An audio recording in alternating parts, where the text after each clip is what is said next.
मेष राशीला या आठवड्यात मेष राशीच्या जातकांसाठी आकाशात ग्रहांचा सुंदर मेळ म्हणजे अनेक चांगले योग ह्या आठवड्यात घडणार आहेत. तुमचा स्वामी मंगळ सिंह राशीत स्थित असून त्यामुळे तुमच्या व्यक्तिमत्वात प्रचंड ऊर्जा, धाडस आणि नेतृत्व गुण वाढणार आहेत. सूर्य कन्या राशीत प्रवेश करण्याच्या उंबरठ्यावर आहे, त्यामुळे तुमच्या कार्यक्षेत्रात शिस्त आणि नियोजनाची नवी भावना जागृत होईल. गुरु कर्क राशीतून शुभदृष्टी टाकत असल्यामुळे कौटुंबिक जीवनात सौख्य आणि आर्थिक प्रगतीची चिन्हे आहेत. मात्र शनीच्या अष्टम स्थानातील भ्रमणामुळे अनावश्यक ताण, प्रवासातील अडथळे आणि आरोग्याबाबत खबरदारी घेणे मेष राशीच्या जातकांना आवश्यक आहे.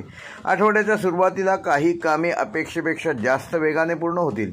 बुधाच्या शुभप्रभावामुळे बुधवारी तुमची संवाद कौशल्ये लोकांना प्रभावित करतील.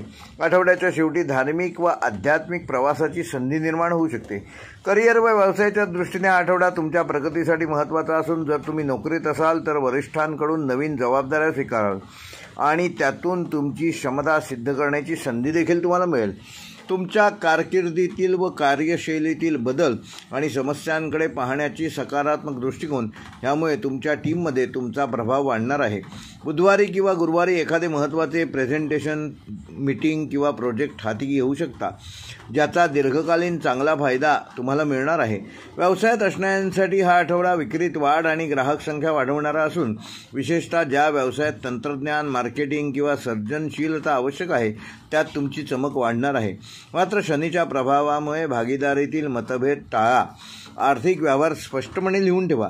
नवीन नोकरी शोधणाऱ्यांसाठी रविवार आणि मंगळवार हे दिवस मुलाखतींसाठी अनुकूल असून सरकारी नोकरीतील प्रयत्नांना गती येईल.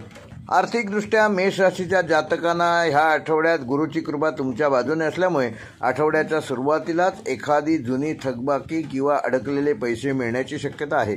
रिअल इस्टेट, शेअर बाजार किंवा दीर्घकालीन गुंतवणुकीत विचारपूर्वक पाऊल टाकल्यास फायदा होईल. मात्र शनिवारी अनावश्यक खर्चावर नियंत्रण ठेवणे गरजेचे आहे. घरातील दुरुस्ती, वाहन दुरुस्ती किंवा कुटुंबियांच्या आरोग्यावर ह्या आठवड्यात काही खर्च होऊ शकतात. जर तुम्ही कर्ज फेडण्याच्या विचारात असाल तर बुधवारी योजना आखा. त्या दिवशी घेतलेले निर्णय दीर्घकाळ फायदेशीर ठरतील. कौटुंबिक व सामाजिक जीवनामध्ये मेष राशीच्या जातकांना आठवड्याच्या मध्यावर काही प्रसंग असे येतील की जे तुमच्यासाठी भावनिकदृष्ट्या महत्त्वाचे ठरणार आहेत. आईवडिलांचा सल्ला ऐका, कारण त्यांच्या अनुभवाचा लाभ तुमच्या निर्णय प्रक्रियेत तुम्हाला होणार आहे. भावंडांबरोबरचे संबंध सुधारतील. घरात एखादा लहानसा धार्मिक किंवा सांस्कृतिक कार्यक्रम होऊ शकतो. सामाजिक स्तरावर तुमची प्रतिमा उंचावणार असून एखाद्या समाज उपयोगी उपक्रमात तुम्ही या आठवड्यात भाग घेऊ शकता. शेजाऱ्यांशी संबंध सौहार्दपूर्ण ठेवा, कारण लहान सहान गैरसमज मोठे होऊ शकतात. प्रेम व वैवाहिक जीवनामध्ये मेष राशीच्या जातकांसाठी हा आठवडा थोडा संमिश्र असणार असून एका बाजूला संवादातून जवळीक वाढेल तर दुसऱ्या बाजूला काही मतभेद निर्माण होऊ शकतात. बुधवारी आणि गुरुवारी जोडीदाराशी खुल्या मनाने बोला, गैरसमज दूर होतील. अविवाहितांसाठी विवाहयोग मजबूत असून विशेषतः रविवार आणि मंगळवार हे दिवस तुमच्याकरता शुभ आहेत.